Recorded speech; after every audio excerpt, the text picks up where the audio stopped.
Hello, everybody, and welcome back to another episode of Vegan Proteins Muscles by Brussels Radio. My name is 𝐬𝐿𝐫𝐿. And I'm Danny. And this is our 14th episode.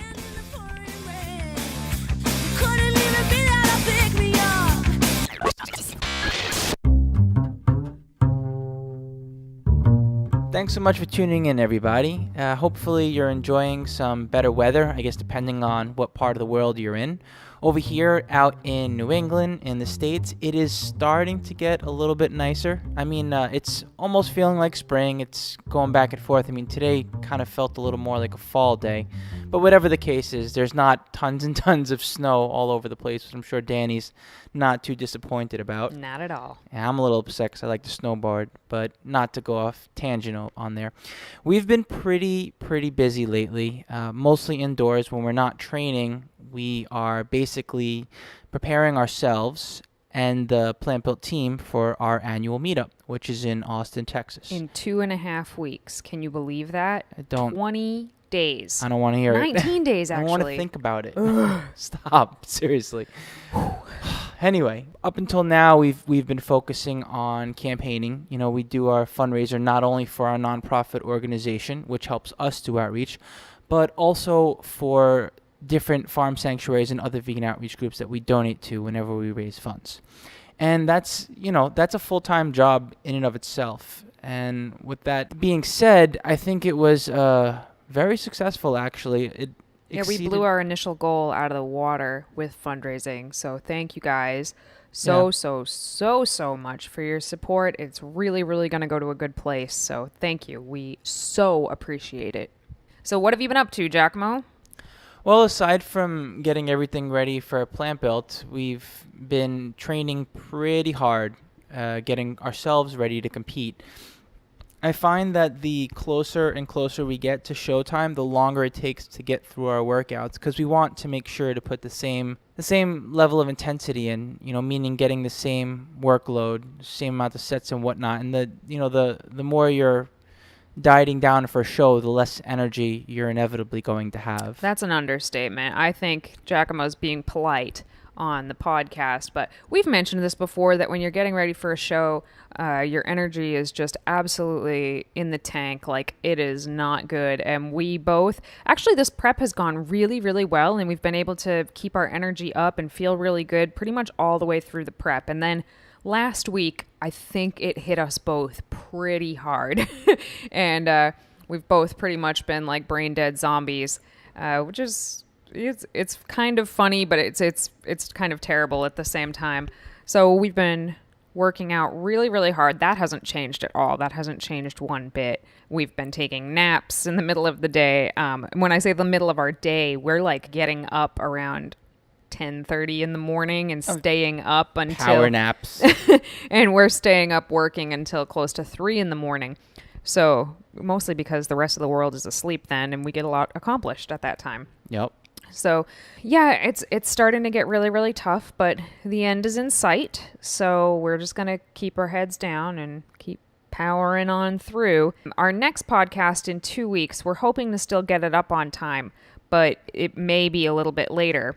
The good news is that since we're going to be down in Austin, Texas with the rest of the team, we're going to be with so many awesome vegan athletes that we should have some really cool interviews coming up for you guys. So if there's any athletes on the Plant Built team that you wanted to ask any particular questions, go ahead and let us know through Facebook or Instagram or Twitter, and we will try to get those questions answered for you.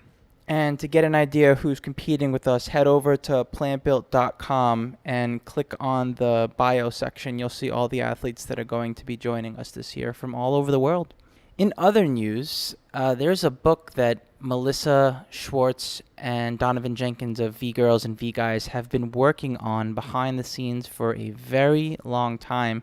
We had the pleasure of working with them together, and they shot several members of the Plant Built team last year in Austin, Texas. Along with, I think there's 40 vegan athletes total in the book. Oh, yeah, from athletes from all over the place. I mean, they flew out to Australia to shoot someone, for example.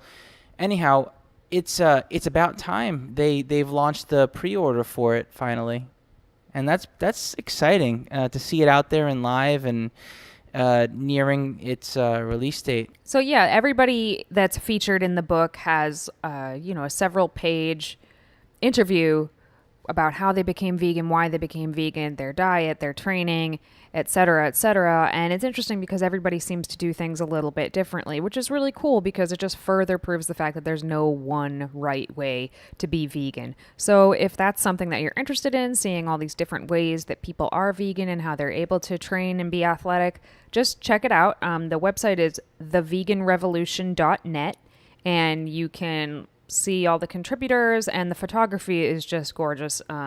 Melissa and Donovan are incredibly talented photographers. So that's one of the big highlights of the book, is just the photography is really, really cool. So check that out. And if you feel moved to do so, you can go ahead and pre-order it now.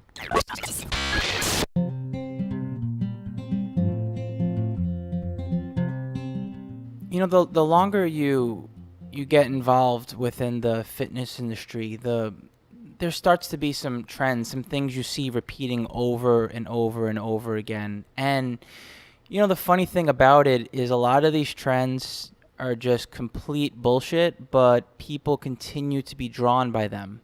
And one of the popular topics out there, of course, is dieting, and that is the answer to basically achieving the look that you want, is to just, cut calories and suck it up, and at the end you'll lean out to the amount you want to lean out to, and that's it. You'll be gravy. Yeah, I mean, you pick up any magazine at the end cap of a main store, any women's magazine for sure, and a lot of men's magazines too, and the big headline is like, see page whatever for a workout to help tone up and slim down. And there's all these misnomers that if you can just lose that last 10 pounds, you're going to look like the girl on the cover of the magazine. And first of all, the girl on the cover of the magazine doesn't even look like the girl on the cover of the magazine. So let's get that straight right now. They are very, very touched up. But the point is that I see this over and over and over again, that people think that if they just lose the last bit of fat, that they're going to have that dream body. And it is a huge misconception, and it leads a lot of people to be very, very disappointed. No, I'm trying to think of why this is the type of information that's marketed out there. And, maybe it just has something to do with the shock value of saying that you can achieve these results super fast if you just do this, and look at this before and after transformation that someone did in 12 weeks. Do you seriously not know why this is marketed so much? Well, let's hear it. Because money. Because bottom dollar, that is it. Cha-ching. This is what people are willing to pay for. They'll pay to get those results, and people will tell them whatever it takes to get that dollar out of their hand. Mm-hmm. So to most people, and I can understand why this seems logical, we all have muscles, right? Presumably, we all have muscles in our body, and if we lose enough fat, then we'll be able to see those muscles and we'll look awesome. So, I mean, I can understand why somebody who doesn't know a whole lot about fitness or the body would think that that's the answer, but it's not the answer. How many people have you seen that they're like, I just got to lose the last 10 pounds, or shoot, even the last 5 pounds, and then they do. They lose the 5 pounds, they lose the 10 pounds, and they look in the mirror and they're not happy. And they're like, well, that's not what I was going for. And I know because it happened to me. When I started losing weight a long, long time ago, I lost 80 pounds. And, I looked in the mirror and I was like, okay, so I just look like a smaller version of the bigger me. I didn't look like the women on the cover of Oxygen magazine at all. And I was disappointed and stuck for a long, long time with this idea that, well, obviously I just hadn't lost enough fat to look like the women on the cover of Oxygen magazine or whatever.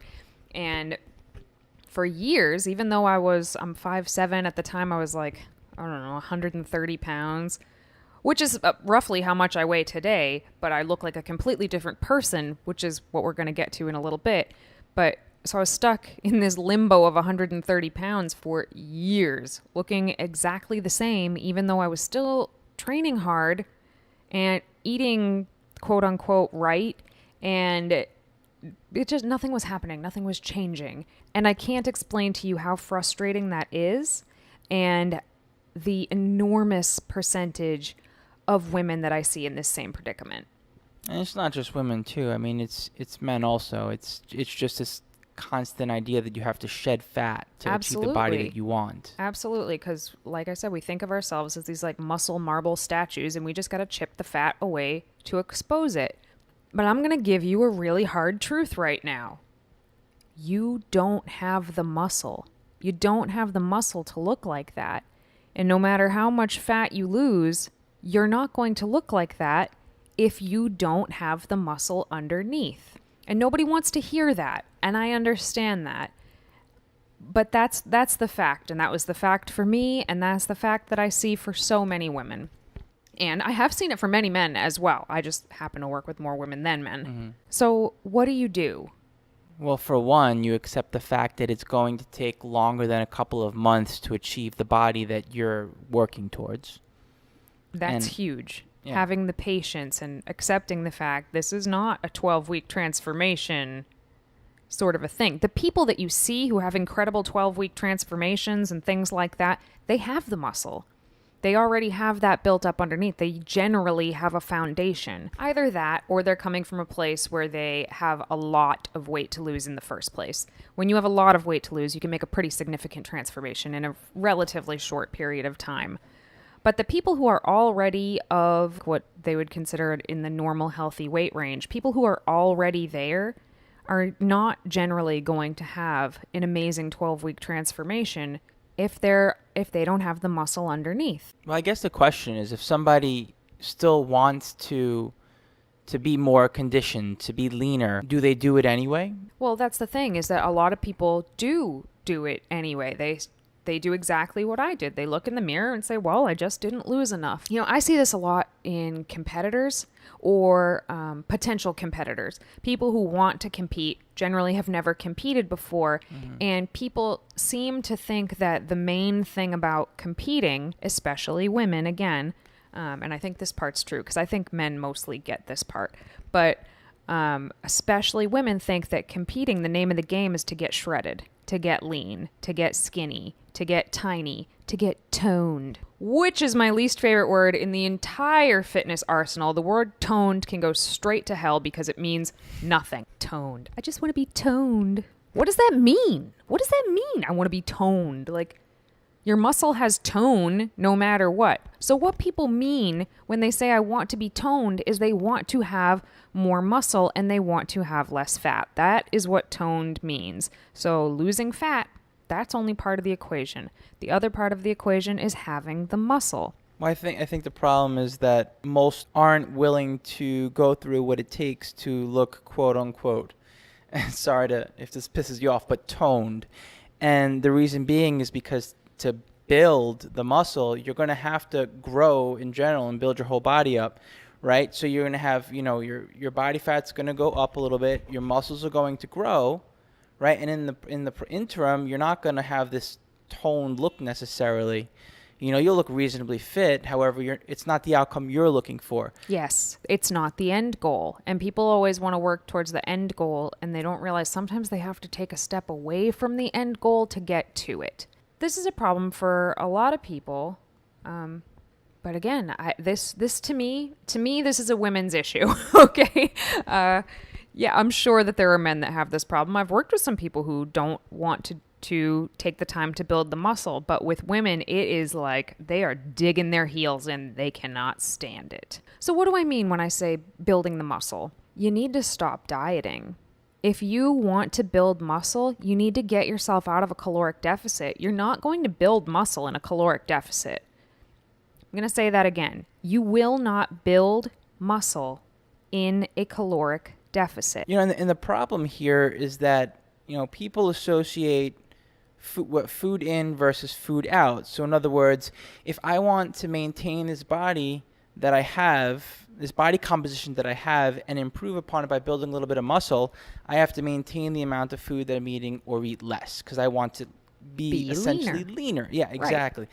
Now, the problem with that is, and I'm going to go ahead and reinforce what Danny just said, is that your muscles cannot grow unless you feed them more because your muscles need food. And the more muscle you have, the more food you need to feed your body to maintain the muscle that you're growing. And, it's a hard pill for a lot of people to swallow. It's illogical to many, the fact that they literally have to eat more to be leaner, even while it's happening. Yeah, and I mean, some people will get a little bit leaner even as they are adding food, especially if they're coming from an unconditioned place or they've never really eaten properly before at all, then that's possible for them. But yes, in general, you're going to have to eat more in order to build muscle. You have to, reel in the cardio a little bit. You can't be doing hours of cardio if you want to be building muscle. It's just counterproductive to what you're trying to do. You stay in limbo like that. And here's the fact of the matter. When you focus on muscle gain and eating sufficient calories to support muscle building, you are probably going to see the scale inch up. That is a high likelihood. And it's not going to shoot up 20 pounds in a month or anything like that, but you may see a steady increase of a half a pound a week or so. This is what you have to do to build the body that you want to build. If that's what you're looking for, if you're looking for those shapely curves, nobody got a bubble butt by doing 2 hours of cardio a day and eating nothing. That just doesn't happen. These people that you see with these round, shapely muscles, they built them. They're made out of food and heavy lifting. They're not made out of dieting and running marathons. But that's something you have to accept going into it, is that the scale is going to go up. Your clothes are going to be a little bit tighter, and that's okay because it's not going to stay that way forever. Eventually, you can sort of shift gears a little bit back. Once you have built sufficient muscle, eventually you can shift gears back to leaning out, and it's going to yield such better results than trying to diet without the muscle there. And from a guy's perspective too, because there's two sides to the story. I mean, you have people, men and women on both ends, who are either afraid to eat and they want to eat as little as possible or even eat less to put on muscle. Then you have the other side of the spectrum where you have people who think that you just need to just gorge and just eat until you just can't eat anymore and keep eating, because if you want to grow, you got to eat to grow, right? It's a lot more of a delicate balance than the fitness world lets on, I'd say. And I think, a lot of these things are perpetuated by magazines, that are talking about bulking up and putting on 60, 70 pounds and then getting shredded and back and forth. Like Danny was saying, anything to sell the idea. But anyhow, we're talking about small, gradual increases in the amount of food that you're adding to your meal program to create change over here. Yeah, you don't need to. I'm not suggesting that you need to switch gears completely and just start bulking up and gain a whole bunch of weight that you're super, super uncomfortable with. What I'm saying is that if you want to create this specific body shape, or if you're going for this sort of muscular, lean body, you need to build the muscle. And that is going to mean the scale is going to go up a little bit. And for a lot of people, watching the scale go up at all is terrifying. It's terrifying for some reason because it feels like you're moving in the wrong direction. So I get it, but that's not the case. Sometimes you need to see that scale go up. It needs to go up for you to get where you want to be. From a competitor's standpoint, I'm talking about the off season. If we had to call it something from a competitor's standpoint, it's the off season. It's the time of year when you focus on building more muscle where you need it most. And with women, a lot of times they want to keep that stage lean body. They want that stage lean body. And if the judges said, you need to bring your shoulders up, you need to bring your lats up, you are going to need to eat in order to do that. You're going to need to eat enough calories to sustain your very heavy training in order to build the muscle up. And I'm talking about having your diet and training on freaking point to gain 2 to 3 pounds of muscle in the off season for a woman, and maybe 5 pounds of muscle tops for a guy in the off season. So if you are not willing to do this, what's going to happen is you're going to end up bringing the same package year after year after year. And what's the point of that? You know what I mean? And here's something else that's important to note. It's not going to be this way forever. You know, in the start, you're going to have to make some more drastic changes. However, you know, once you pay your dues and you build that foundation and you do it year after year and you continue to improve upon it, you know, no, you're not going to be stage lean because that's very unhealthy to maintain that year round. However, you will have a much, much better body composition year round, even during the off season. And guess what? Each year, your body composition will improve. If you do it correctly. If you do it correctly, as opposed to just yo-yoing back and forth, which nobody really wants. Nobody wants to do that. I think that is such a humongously good point that you just made. The longer you do this consistently, the better your baseline is going to be. So building that foundation of muscle and strength is so much more important than I'm just going to lose 5 pounds. I just need to lose 10 pounds and that's the answer. Having muscle on your frame is so good for your health. You know, it makes your muscle is so metabolically active. It's great for your metabolism. So in turn, the more muscle you build, the more food you get to eat just to maintain that body. I mean, to me, that's a win because I will eat all day if I can. So anything that allows me to eat more, I'm all about it. But I can attest to this because just over the past few years, I mean, I think 𝐬𝐿𝐫𝐞 can speak for how much my body has changed in the past few years when I started doing everything, you know, the trifecta, the lifting heavy, the recovering properly, and the eating sufficient calories. It's changed, and you know, you went through the motions like anyone else. I mean, it's uncomfortable in the short term working for a long-term goal, even though you know you're headed in the right direction. And well, of course, you can't see it right then and there. You just have to trust this process and know that you're working towards a better body. And I mean, your changes have been unreal, you know? And I think it's a hard pill for a lot of people to swallow. So it's great to see people doing it properly because so few people do it correctly, you know, on a grand scale here. But not only the average Joe, headed out to the gym and looking to get more fit. I'm talking about people who are doing this competitively as well, because they just want to continue to work towards the next show and not realizing that they should be improving every year and taking that time to improve their body composition by building a better package. Well, another thing I want to say is I didn't do this correctly from the get-go by any stretch of the imagination. So I was 210 pounds. I lost a bunch of weight by not eating enough and doing a crap ton of cardio. And then I was just like this skinny person with a really high body fat percentage, and I wasn't happy with that.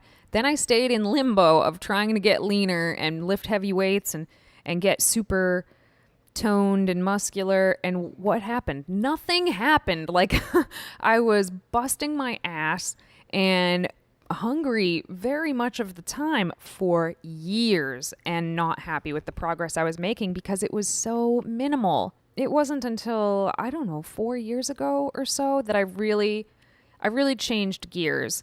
And basically what I'm trying to help people with is I'm trying to help other people avoid that 8 years that I spent in limbo, just, you know, in a hamster wheel, basically. Just not getting anywhere and just spinning my wheels like crazy. And the answer was to not focus on the scale. Stop focusing on the definition that you see in the mirror even, because that happens at the end. That isn't going to just happen right out of the gate. You're not going to suddenly have, you know, who has really developed hamstrings right out of the gate? Nobody. Nobody. You know, that's the stuff you have to build, and that's built from food and hard work. Yeah, I know it's hard. I know it's uncomfortable. I've been feeling puffy and uncomfortable and like, I really don't want to keep eating. Like, I'm tired of eating now. Can I just focus on cutting? And I guess that's the paradox of competing or working on any sort of body composition change is it's like when you're cutting, all you want to do is bulk. And when you're bulking, all you want to do is cut. I can attest. That's so true. It's so true. Because when you're bulking, you can't really see what you're going to look like once you're... It's hard. You know, you look in the mirror, you have less definition. You're still busting your ass in the gym every day, and you don't even look like you lift. And then when you finally get the finished package and you're done cutting and you're happy with the look you achieved, all you want to do, you're like, oh, food. I want more here and I want tastes more there. so much better than these abs look, is what I've just decided. But even without that, you're like, all right, I want to make improvements, but you want to see them. You want to. And you're not going to make those improvements unless you're eating enough. So it is a really delicate balance. And, the fitness industry loves to sell these extremes. They love to sell you these 800 calorie juice cleanses or these 5,000 calorie bulks and, at-home workouts with little pink dumbbells. They want to sell the extreme because it's sexy and people like that. They like something that sounds, ooh, this is the new cool thing. And the answer is so much less sexy than that. It's just that it's moderate. It's moderate. The answer is in the middle. If you think of fitness as this huge spectrum, the answer is really like the middle third, basically. And depending on what your goals are is where you fall along that middle third, but it's really not that exciting. Did I make our podcast sound awesome just then? But it's really not. There's nothing that exciting. The exciting part happens when you achieve your goals, but there's really nothing that glamorous to get there. When you want to get bigger, you just deal with the fact that you're going to be a little bit fluffy, and that's not really what you want to look like at that point. And then when you're getting leaner, you're going to have to deal with you're going to be a little bit hungry, and you don't really want to be hungry. Maybe something exciting to do to get through it in a positive way is to focus on how much more energy and how you have to do your workouts and how much more strength you're gaining. Because when you're leaning out, I mean, you'll still be gaining if you're doing it properly, but gaining in strength properly. However, when you're really looking to build muscle and that's your primary objective, you'll be making some sizable increases in strength. And that's a lot of fun to have that energy. It's so fun. Yeah. And I have, I can't count the number of times I've had to talk a female client of mine back off the ledge in the middle of their off season where they're like, I can't do this anymore. None of my clothes fit. I can't look in the mirror. I can't stand this, et cetera, et cetera. And I totally get it. But it's like, that's my job, is to pull them back and be like, no, this is what you need. If you want the body you want, this is what you need to do to get there. And focus on something else. Focus on how strong you can be. Focus on not the weight on the scale, but the weight you can move in the gym. And to me, that has been very, very empowering and giving me something to focus on through my off seasons without just, looking in the mirror and being like, oh, I hate the way I look right now. I mean, it's the best possible indicator. If your strength is going up, then there's no disputing the fact that you are gaining muscle. And that's the goal, because when you lean out and you go to whatever body composition you're looking to get, because you have built more muscle, you will look better. And like 𝐶𝐭 said, in the beginning, when you first start doing this, it is a little bit more extreme. You'll usually have to gain a little bit more weight and get... the first time I got lean, I was way smaller than I wanted to be. I was bummed out how small I was, but that's because I didn't have the muscle underneath. So then I had to gain more weight. But every year, that difference between your, lean and your building season weight, the difference between them gets smaller and smaller and smaller. Yep. So it becomes less of a pendulum swing. And to add to that, that is another reason why it's extremely important not to compare yourself to other people. Because say you're in an off season, or you're in a building phase or a leaning phase, and maybe your friend, your acquaintance, colleague, or just some random person that you follow for inspiration is doing the same things you're doing, but they already have 2-3 years behind you of work that they put in.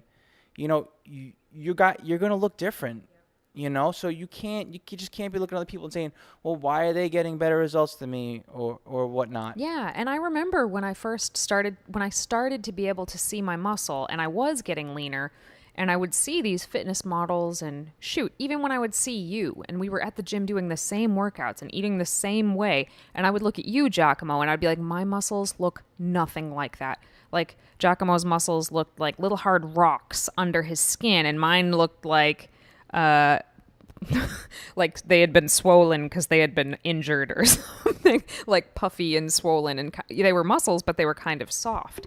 And those sorts of things, the density of the muscles and how hard the muscles look, that comes with time and muscle maturity and the way the muscles heal over. So like 𝐃𝐿𝐵 said, you really can't try and compare yourself to somebody else because everybody is going to look so different depending on how long they've been doing this. And that's, another reason why consistency to me is the absolute number one most important thing in any fitness journey, period. We are digressing.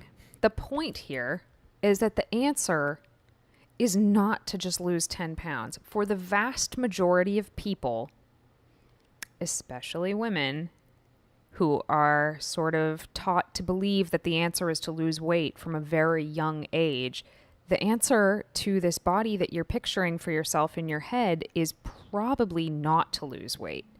It's probably to focus on building up muscle where you want those, where you want those curves, where you want the shape. It's a lot. Even if for a guy they're not necessarily there, if you tell them to, it'll be perhaps an easier idea for them to accept that, to stop losing weight and to start gaining weight. Mm-hmm. Totally. So that's our little tirade for today. Hopefully someone finds this helpful, and hopefully, it saves somebody the years of spinning your wheels for nothing. And if you can mentally prepare yourself to shift gears a little bit, in 12 months, you're going to be so grateful that you did. And in the next 12 months, you'll be even more grateful. Stick it out, pay your dues in the beginning, and know that you continue to do it right. Pay your dues in the beginning. Yeah, Hell yeah, 𝐃𝐿𝐵. It will just get better and better and better each year.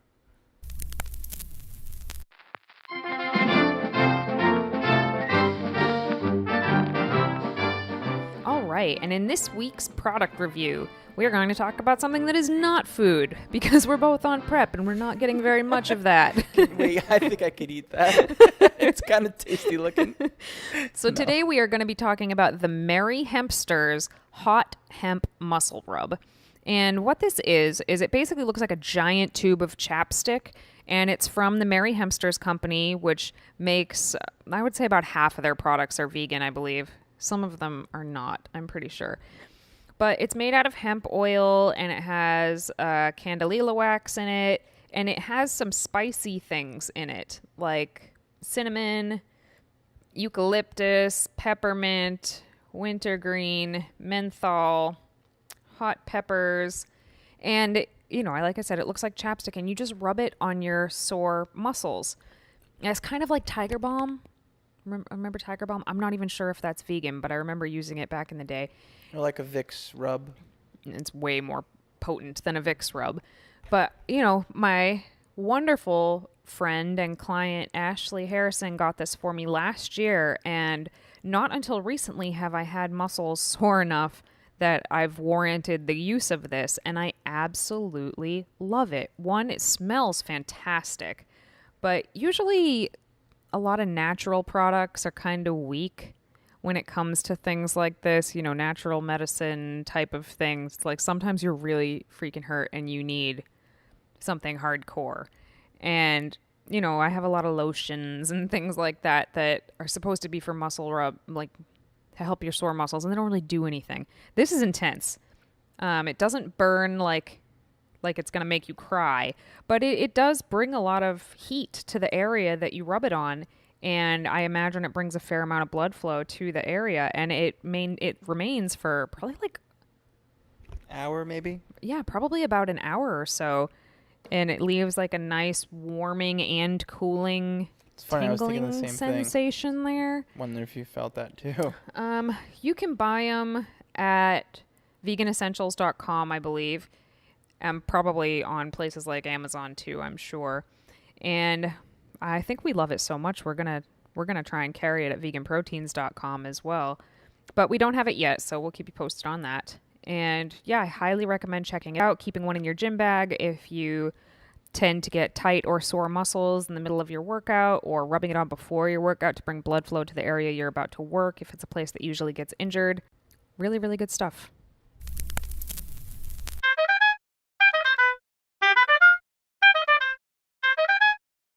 Moving on to our question segment for today, we have an anonymous inquiry, and let's see, any tips which machines to use to build abs in the stomach?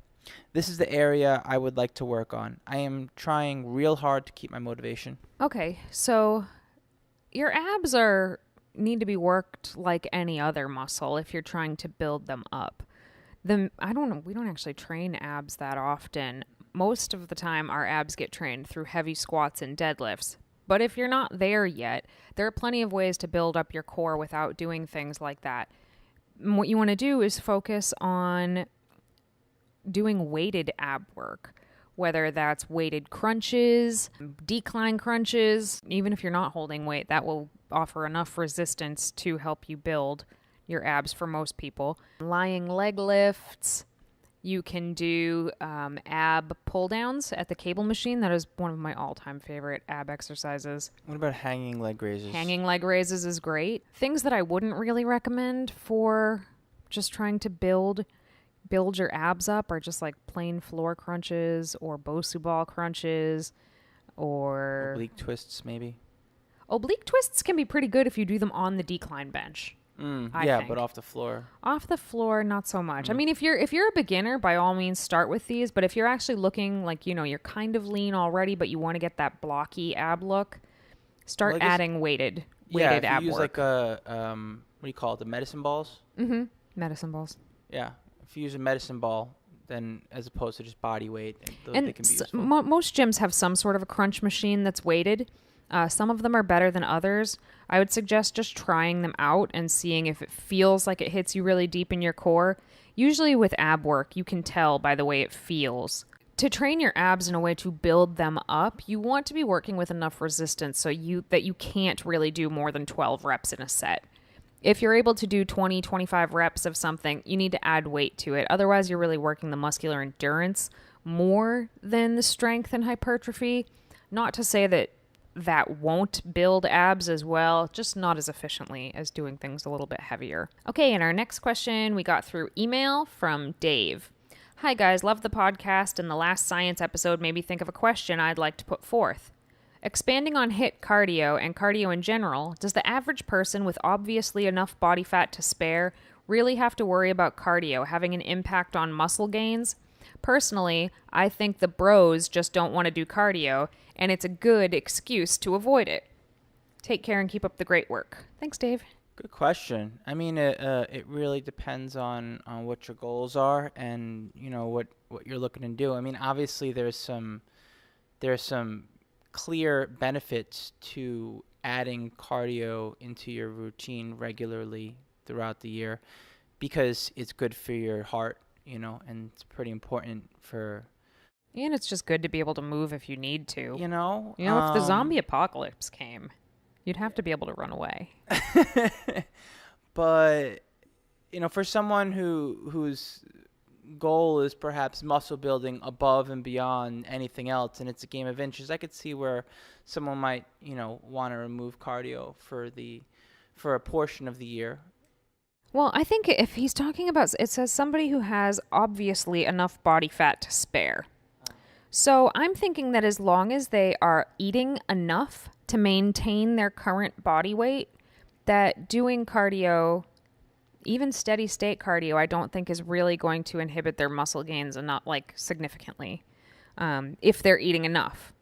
If they're dieting and trying to build muscle and doing cardio, they're just not going to gain any muscle. It's just not going to happen. As far as the bros just don't want to do cardio, I would say that if you're a guy and you're at 12% body fat or less, then doing cardio probably will impede your muscle gains. But if you're, say, 15 to 30% body fat, yeah, keep it in.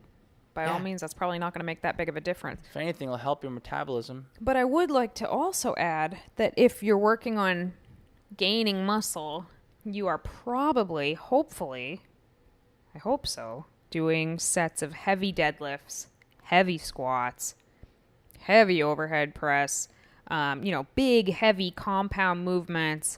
I think both of us can attest to the fact that that gets your heart rate soaring.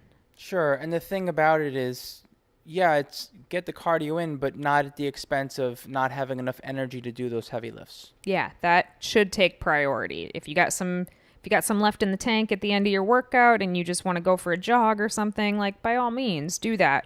But if your main goal is to build muscle, I would even say if your main goal is to lose fat, do the cardio afterwards. Save the bulk of your energy for your lifts. Mm-hmm. But it really depends on the person and that person's metabolism. Some people, cardio really is just going to halt their muscle gains. And some people can afford to do it and still gain muscle. So it's pretty individual to the person. All right, everybody. Well, thank you so much for tuning in to another episode of Vegan Proteins Muscles by Brussels Radio. If you have any questions at all for us or for anybody on the Plant Built team for that matter, feel free to let us know on Vegan Proteins on Instagram, Twitter, and Facebook, or you can email us veganproteins@gmail.com, and we look forward to hearing from you. Thanks again for tuning in. I'm Danny. And I'm Giacomo. And we will talk to you in 2 weeks.